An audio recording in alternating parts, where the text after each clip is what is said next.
The Autoimmune Connection is a web series dedicated to all things autoimmune, with hosts Christina Feindel of A Clean Plate, Emma King of The Bacon Mum, Kate J. of Healing Family Eats, and Rory Linehan of The Paleo PI, interviewing new guests every episode. We're bringing patients, practitioners, friends, and family together to connect the dots between diet, lifestyle, and autoimmune disease.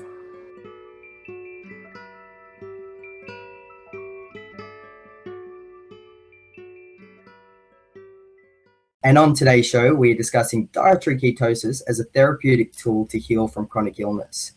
We'll discuss the ins and outs of a ketogenic diet, who it's appropriate for, and how to implement it. Recently, there has been some debate on this subject, and we've brought in one of the leading experts on this field, Dr. Terry Wahls. So I imagine that most of our viewers know Dr. Wahls, but for those who don't, Dr. Wahls is a clinical professor of medicine at the University of Iowa, where she teaches internal medicine residents, sees patients in a traumatic brain injury clinic, and conducts clinical trials. She's also a patient with secondary progressive multiple sclerosis, which is an autoimmune disease, which confined her to a wheelchair for over 4 years. Dr. Wahls' story is remarkable, to say the least, having restored her health from using a diet and lifestyle program she designed specifically for her brain. She's the author of a number of books, including The Wahls Protocol, a radical new way to treat all chronic autoimmune conditions using paleo principles. I could go on forever, but I won't. So without further ado, welcome to the show, Dr. Wahls. Great. Thank you for having me. Jump straight into it. First, Dr. Wahls, could you introduce yourself and tell us how diet and lifestyle transformed your life, and also maybe give us a bit of an introduction to the Wahls Protocol? Sure. So as you mentioned earlier, I'm an academic internal medicine doc. And in 2000, I was diagnosed with multiple sclerosis on the basis of a history of dimming of the vision in my left eye 13 years earlier, a new problem with weakness in my left leg. I had a big workup which showed lesions in my spinal cord and abnormal spinal fluid. And I was diagnosed with relapsing remitting MS. Now, at that time, I knew that 1/3 of those newly diagnosed with MS will have difficulty walking, needing a cane, walker, or wheelchair within 10 years. And 1/2 will be unable to work due to severe fatigue. And so I decided to treat my disease aggressively, of course. Got a second opinion from one of the best MS centers here in the Midwest, which was at the Cleveland Clinic, and began disease-modifying drugs. Now, in the next 3 years, I had one episode of weakness involving my right hand. And so that would have been considered a huge success had I been in a drug trial. But the problem was I had steadily declined and was now needing a tilt-recline wheelchair. So I call that a failure, and took the recommended chemotherapy. I even went on the drug Tizabri. And that is when the trajectory of my illness was clearly headed towards becoming bedridden and quite possibly demented. And so I began reading the science myself, night after night, searching PubMed. And eventually I would come to read about other diseases of shrinking brains, Huntington's, Parkinson's, Lou Gehrig's. And I would begin experimenting based on what I was reading about in mice. So I was adding vitamins and supplements, and I slowed the speed of my decline. I'm very grateful, but of course I'm still declining. By the summer of 2007, I'm so weak I can no longer sit in a regular chair. I have a zero gravity chair that I fully recline in, and I have one at work, one at home. I can walk very short distances using 2 walking sticks. Otherwise, I'm in bed. And I'm beginning to have problems with brain fog. And so I know that within the next year, I will be having to exit the workforce. And it's that summer I discovered the Institute for Functional Medicine. I take their course on neuroprotection, which was a real slog in the midst of my brain fog. And now I had a longer list of vitamins and supplements that I'm taking. Maybe that does a little something for me, not much. I also discover electrical stimulation of my muscles, and I'm adding that to my workout. Again, it maybe does a little something for me. At the end of the year, I have the insight that I should redo my diet and I'm going to redo my diet to get this list of 20 nutrients from the food that I eat. Now, I'm going to back up for just a moment. In 2002, while I was still walking around, my neurology doc had told me about Lauren Cordain and the paleo diet. And after 20 years of being a vegetarian, a lot of prayer and meditation, I went back to eating meat. And so I gave up all grain, all legumes, all dairy. Big change in diet for me. But I still declined. And the next year I need the wheelchair. And so being paleo didn't solve my problems. Adding supplements didn't solve my problems. Adding the e-stim may have helped things a bit.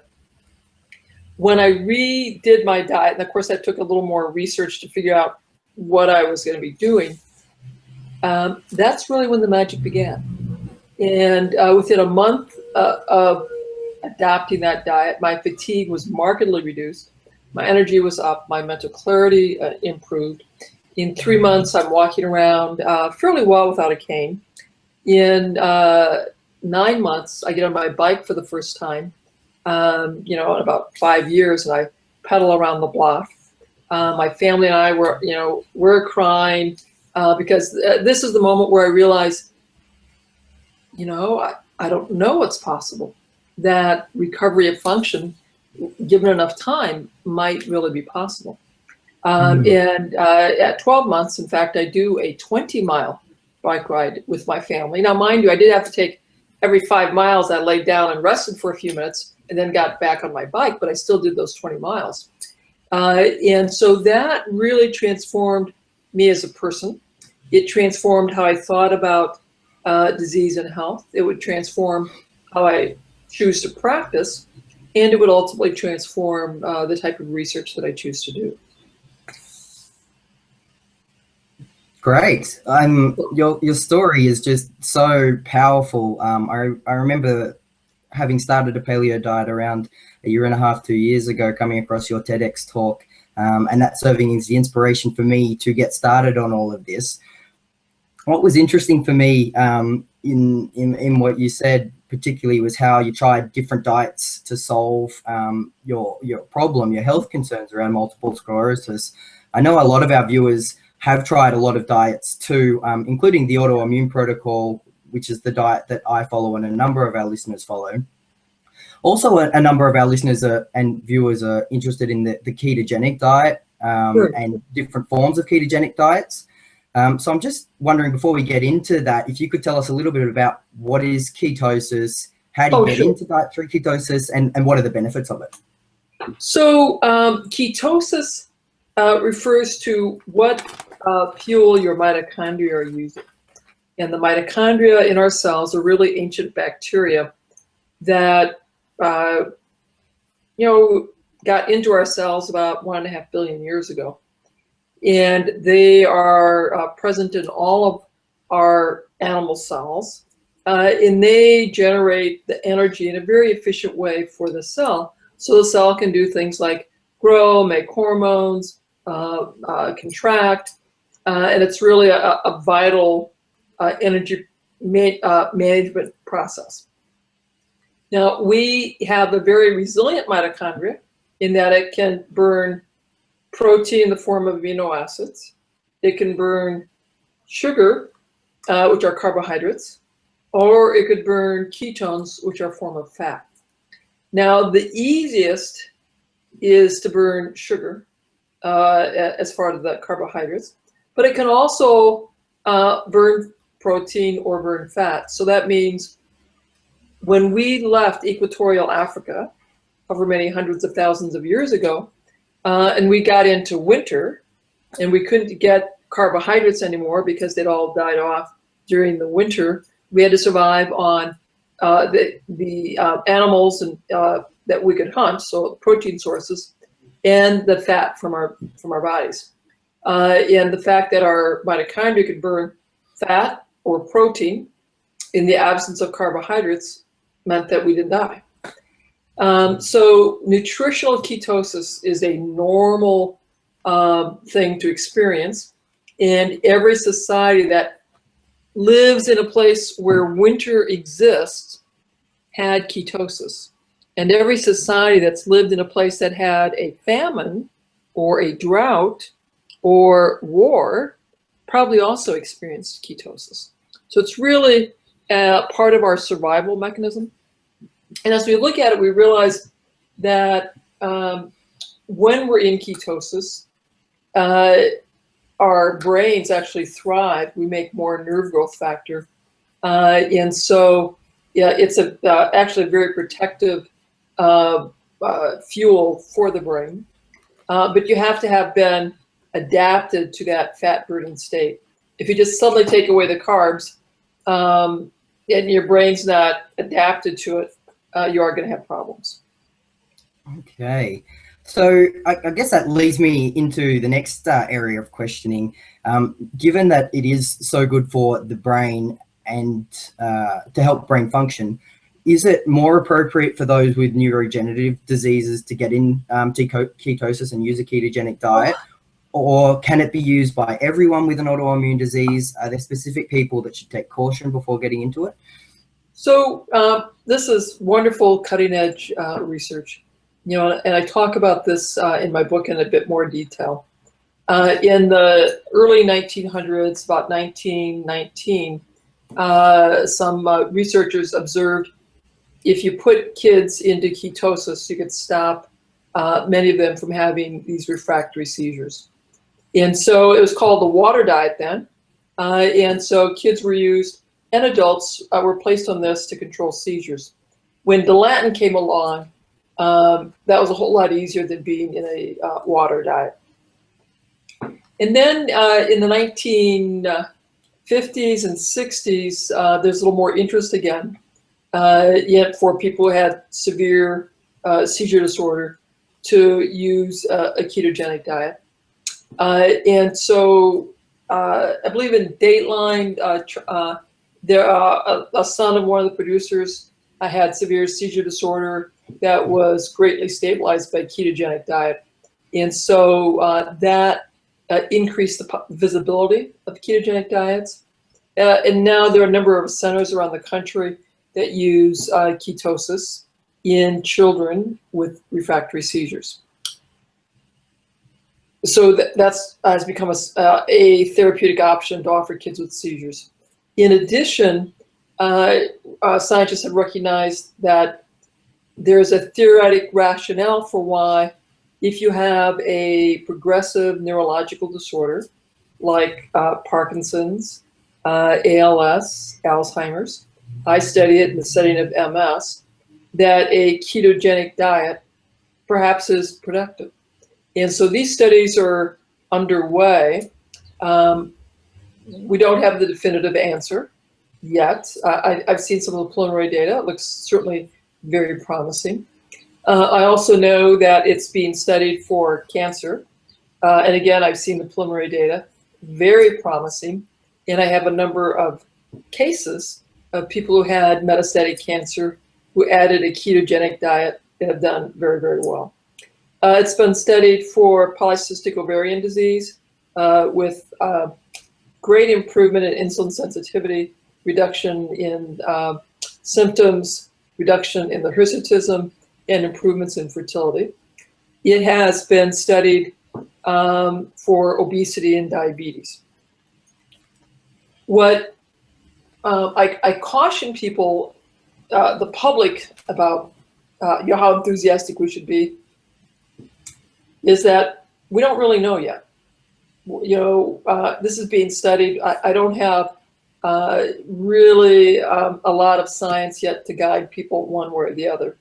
So then I begin to look at what's going on in the hunter-gatherer society. Do we see societies that are in ketosis all the time? And so far, I've not found anyone in a society that's in ketosis all the time. I did find many of us who are very fond of ketosis, and I certainly am very fond of ketosis. We look at the Arctic dwellers, such as the Inuit, and most of the year they have a fat-based diet. It's about 80 to 90% fat-based, a little bit of protein, and a very small amount of carbs. but even the Inuit get to have summer. So 2 months out of the year, and when they make this change, they have a lot of bloating, some cramping, change of the bowel habits. So it's a little tricky for them, but then they're out of ketosis. They have a lot more fiber in their diet. They have shifted to a low glycemic index, high fiber diet. They'll have that for a couple months, and then that tapers down, and they're back on the high fat diet. So it's made me wonder if perhaps the best diet is low glycemic index, intermittent ketosis, and ketosis for the amount of winter that your ethnic group would have been anticipated to experience. So my people came from Germany. So, I'm thinking, a 3 to 6 month ketogenic period every year would probably be ethnically appropriate for me. My Swedish friends, maybe they get like a 8 to 9 month ketogenic diet. That would be okay ethically for them. My African American friends, I don't know. Maybe, they're from equatorial Africa. Maybe they don't have as much resilience to have ketosis for many months. So maybe for them, intermittent ketosis is more appropriate. But the reality is, none of us know. We're all of us who are doing the ketogenic diet for our health reasons, we're all running an experiment. And so advice is, read widely, think deeply, observe how you respond, and pay very close attention to your own individual response. Fantastic. I think that's a really great answer. And thank you for being so in depth. It's really interesting to see on both sides. There are some very positive scientific studies which have come out and are still coming out supporting. It's amazing, and even the clinical trial which you're doing, which we can get into later, it's very exciting. And then obviously on the other side of things, there are some people which may want to have caution when proceeding with ketogenic diets, just like any other type of diet. And I like the idea that you go in and have a look at your ethnicity and maybe take a look at that from an ancestral template and see when and if your ethnicity would have been in a ketogenic diet over the course of the evolution. Yeah. If your people would not have been experiencing winter, I don't know. Should you be in ketosis? Short term, it's probably fine, but I don't know that I'd be very cautious about doing it long term. And so just in that, just say somebody does try a ketogenic diet as a therapeutic tool to heal from a chronic disease. What are the signs and symptoms someone should be looking out for to say that maybe it's not going as well as what they would have hoped? Sometimes in the community, people hear of things like healing crisis, and it's hard to differentiate that noise from actual your body telling you it's not the right thing. So if you go into ketosis and you go too quickly, you may get what we call a keto flu, and that's nausea, vomiting. It's not often diarrhea, but it could be. Certainly much more often to be nausea and vomiting. And you may have some body aches. What we found is that people do better if we have them ease into it over 2 to 4 weeks. So another question, healing crises. A healing crisis, when you are detoxifying compounds, and if you put them through phase 1 too rapidly, these compounds actually become more poisonous, more toxic to our cells. So you want to get them rapidly through what we call the phase 2 step, so they can be moved out into your bile and urine.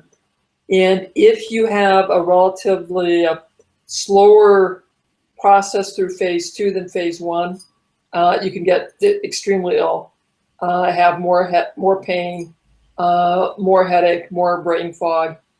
And so that makes me worry that people are detoxifying too quickly, and whatever their detox process is, they need to back off. They might want to think about what their taking in terms of phase 1, phase 2 support. And then, we're all unique, and we have a unique set of bacteria living in our bowels, a unique set of enzymes that are efficient or inefficient. And so it's certainly possible that there'll be some folks who really do not do very well eating meat. They do better on a structured vegetarian diet that's very carefully structured, so they aren't making themselves more ill, but they don't do well with meat.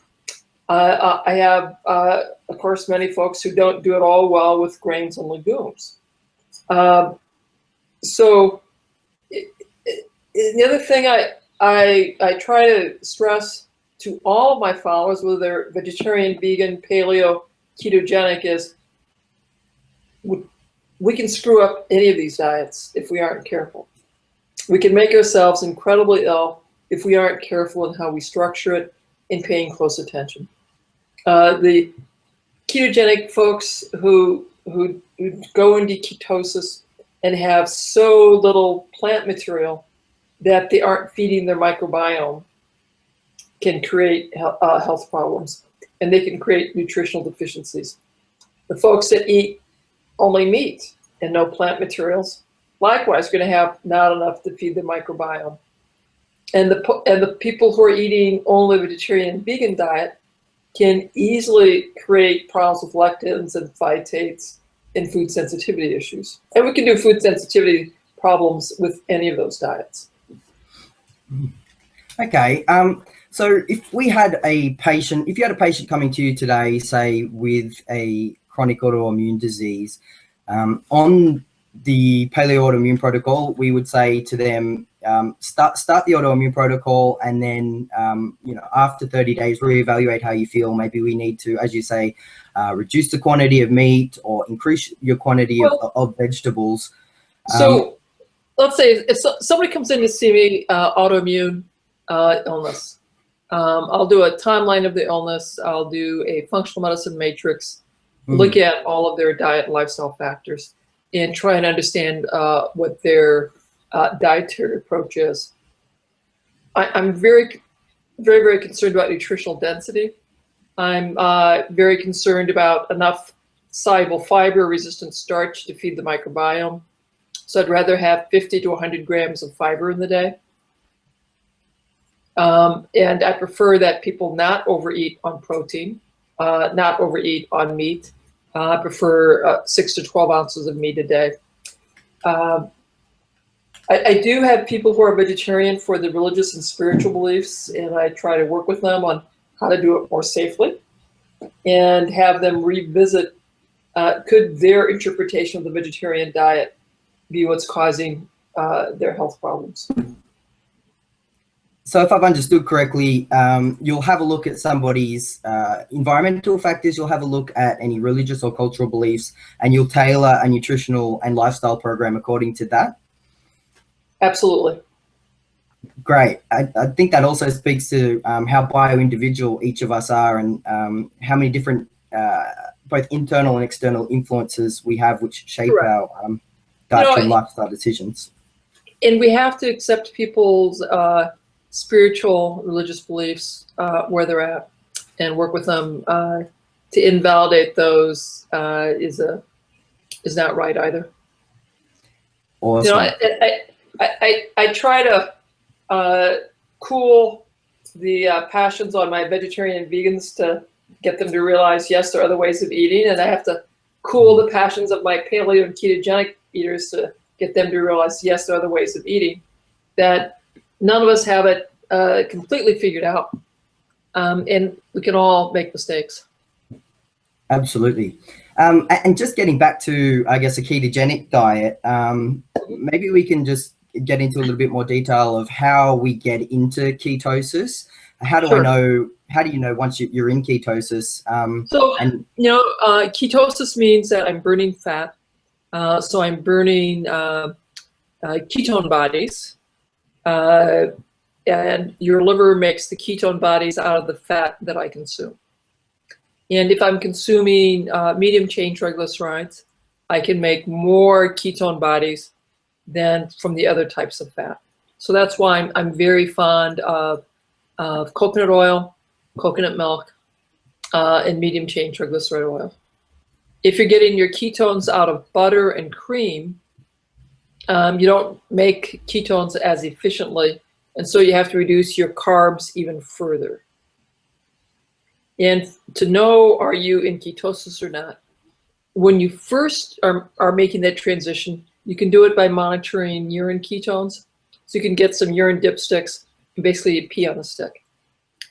After 2 to 3 months, my kidneys and my physiology has adapted. So I'm no longer spilling as much ketones in the urine. And now if I want to know how many ketones I have to prick my finger and do blood ketones. And that's not, that's not inexpensive. One, it's a hassle to prick my finger every day. And then it's about $4 a strip. So it's not a cheap thing to monitor either. Hmm. And personally, Dr. Wahls, do you follow a ketogenic diet day in, day out, or are you doing more about the emphasis? I was very vigorously in ketosis for 18 months and felt great, a lot of mental clarity. I pricked my finger every day, kept records, it was fun. And traveling in ketosis is really a chore. I finally decided that, when I'm home, I'll be in ketosis. When I'm traveling, I'll do the Wahls paleo version, have a few more carbs. And now more recently, I've begun to think that a low glycemic index diet during the summer, so I can enjoy my berries I have around the yard, is looking a lot more attractive. And then when fall comes, I'll be back in ketosis. But, Right. I'm doing extraordinarily well. 7 years ago, I was not so well. So because you've had those improvements in your health, it's given you the scope to trial and error a little bit more with your diet. Right. And I have a little more latitude now. Yeah, it's interesting. I've experienced the same thing too, and I'm sure with a lot of our viewers, they might have experienced a similar thing where at the start of following the autoimmune protocol, I had to be very rigid and I had to eliminate a lot of starches from my diet. Since then, I've been able to reintroduce certain foods such as eggs and starches, and I think it speaks to the testament of using a dietary and lifestyle approach to heal from this, and you can actually see the healing once you try and implement new foods into your diet or new lifestyle techniques. And I'd also make the observation the first couple of years when I traveled and I couldn't have my 9 cups of vegetables, within 48 hours, I could feel my cognitive clarity decline, my energy decline, and I was not doing nearly as well. After about 4 years into my recovery, traveling was easier and I probably just had more nutritional reserve and more reserve overall. Interesting that you mentioned the 9 cups of vegetables. Getting into nutrient density in a ketogenic diet, I believe it is possible to have both, but obviously on a ketogenic diet, we're limiting carbohydrates. And say we're on a paleo template, a lot of vegetables have a very high carbohydrate load, such as your potatoes, your sweet potato. Yeah, but I call those starches. I don't really call those vegetables. Okay. So vegetables, by my criteria, is green leafies. That's one big category. And then sulfur containing, so that's things like cabbage, broccoli, onions, garlic, chives, leeks, mushrooms. So there's plenty of non-starchy vegetables in that sulfur category. And then deeply colored, carrots, beets, but I want you to have them raw, or winter squash raw, because if we have them raw, now that starch is resistant starch. You and I can't get much of it, but our bacteria, and that's who we're really feeding, get a lot. So, I gave this great lecture at Paleo FX last month, and it was about micronutrient density. And the question I asked was, who are you feeding? Who am I feeding when I eat? Am I feeding Dr. Wahls? They all said yes, of course. I said, I think not. I think who I'm really feeding is the 100 trillion bacteria living in my bowels. And so my health certainly improved as I improved my nutrient density. But the other thing I did was I probably took my fiber content from about 15 grams a day to about 85 grams a day. And the traditional societies have about 100 grams of fiber to 150 grams of fiber a day. So in my next study, we'll be measuring this. So I'll have a microbiologist on the team, and we'll be looking at how the microbiology of who's living in my poop changes as we put people on the Wahls diet, or we put them on the Swank diet, which is another very, very popular diet. I think there's a fellow in Australia there, George Jelinek, who has a version of the Swank diet. So it'll be very interesting to compare these two diets, see how it changes the microbiome, and of course, other outcomes such as fatigue, severity, and quality of life. So if I've understood correctly, then saying nutrient density is definitely possible in a ketogenic diet, and that you're advocating 9 cups of vegetables a day, including from the green leafy category, your cruciferous category, your sulfur-rich vegetables, and deeply colored, and making sure that we're eating some of those raw in order to feed our gut bacteria to make sure they can perform functions in our body that we can't. Correct. If you're having any starchy vegetable, have it raw, because you can't get the starch very well, but your bacteria can, and that's who I'm really trying to get people to feed. Great, thank you. I have a question from one of our viewers, so I'm going to ask that. It comes from Jessica Lott Orozco from Facebook, and she asks, is ketosis the best answer to multiple sclerosis, and will the multiple sclerosis symptoms reverse faster on Wahls Paleo Plus rather than the Wahls protocol? Well, so far, it looks like we don't really know. In my pilot study comparing Paleo Plus to Wahls diet, I expected to see a huge advantage for Paleo Plus. We're not seeing that yet. The data is still preliminary. I would need probably a larger group to tell. Having said that, my perception is I feel better in ketosis. And many of my thousands of followers tell me that they can perceive a jump in mental clarity when they go into ketosis. So I invite her to try it. If she perceives a big benefit, by all means, stay on it. If she perceives like, well, you know, I felt pretty great on Wahls, and I felt great on Wahls Paleo, but I don't seem to feel that much different on Paleo Plus, then it may not be as critical for her to be in ketosis. Great. And could you tell our viewers a little bit more about your program? So Wahls Paleo, Paleo Plus, sure. And the so protocol? what I do, and actually this has been very fun. I get a lot of criticism from some of our paleo comrades that my first level lets people have gluten-free grains. I let them have organic soy milk. And so they can have things like quinoa, they can have brown rice, they can have millet. And I also have a option in there for vegetarian and vegans, and I give them directions on how to do that. But the cornerstone is 9 cups of vegetables, green sulfur color. Then the next level, I talk more about the benefits of meat, organ meat, seaweed, fermented vegetables, and soaking, sprouting any nuts and seeds that you consume. And I let them have a grain, gluten-free grain or legume that's been soaked or sprouted 2 servings a week. And then the third group is a ketogenic version, so more fat, fewer carbs. You monitor your ketones to see if you're in ketosis. And I was very intentional in creating a entry level that could be inclusive for vegetarian and vegans, and feel like an easier leap than going paleo and giving up all grains and legumes. I think the healthiest diet is probably the Wahls Paleo. And for some people, ketogenic offers tremendous benefits. But since ketosis we're still early in the research world, I'm going to say we don't really know if any of us should be in ketosis permanently. If you have brain cancer, the answer is yes. If you have refractory seizures, the answer is probably yes. Everyone else, we don't really know. Okay.